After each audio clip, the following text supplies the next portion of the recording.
Answer বাহিনীর 1948 সাল থেকে যে অবদান এই বিষয়ে আমি কিছু কথা বলতে চাই। 1948 সালে 12 ফেব্রুয়ারি আনসার বাহিনী গঠন হয়েছিল। তখন ব্যাটালিয়ান আনসার নামে কোনো ইউনিট ছিল না। 1952 সালে ভাষা আন্দোলনে আনসার কমান্ডার আব্দুল জব্বার ভাষার জন্য প্রাণ দিয়েছিল। 1971 সালে মুক্তিযুদ্ধের সময়ে আনসার বাহিনীর 40,000 অস্ত্র মুক্তিযুদ্ধে দিয়েছিল এবং মুক্তিযুদ্ধে আনসার বাহিনীর সদস্যগণ অংশগ্রহণ করেছিল। সেই যুদ্ধে আনসার বাহিনীর 670 জন সদস্য জীবন উৎসর্গ করেছিল। একজন বীর বিক্রম এবং 2 জন বীর প্রতীক পেয়েছিল। বাংলাদেশের প্রথম সরকারকে গার্ড অফ অনার প্রদান করেছিল এই আনসার বাহিনীর 12 জন সদস্য। প্রশ্ন, তখন ব্যাটালিয়ান আনসার কোথায় ছিল? 1976 সালে ব্যাটালিয়ান আনসার গঠন হয়েছিল। আজ তারা পুরাপুরি সরকারি যে কোনো দুর্যোগময় সময়ে এই আনসার বাহিনী নিয়োগ পেয়ে থাকে। আর সারা দেশে দুর্যোগময় সময়ে সকল পুলিশ সদস্য যখন কর্মবিরতি দিয়েছেন তখন দেশের সকল থানা ট্রাফিক এর দায়িত্ব দেওয়া হয়েছে এই আনসার বাহিনীর উপর।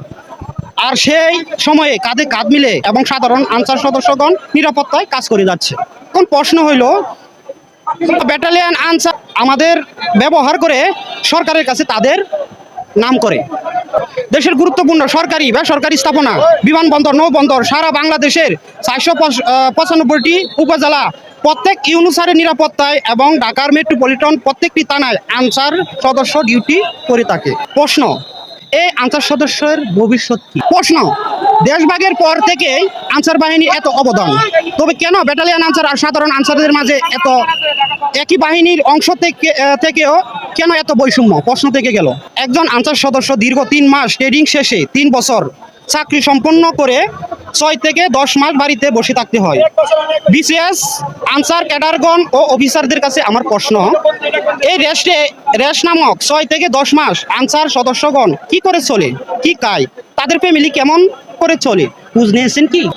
প্রশ্ন, এই সাধারণ আনসার সদস্যগণ 3 মাস অত্যাধুনিক অস্ত্র দিয়ে ট্রেনিং শেষ করে রেশ নামক বাড়িতে পাঠিয়ে দেওয়া হয়, তখন অভাবের তাড়নায় যদি কোনো সন্ত্রাসী কর্মকাণ্ডের সাথে নিজেকে জড়িয়ে ফেলে, এই দায়ভার কে নেবে? তাই আসুন এই নির্যাতিত সাধারণ আনসার সদস্যগণকে জাতীয়করণ করে তাদেরকে প্রাপ্ত মর্যাদা দেই। এই সাধারণ আনসার সদস্যগণ আপনাদের কাছে সারা জীবন কৃতজ্ঞ থাকিবে।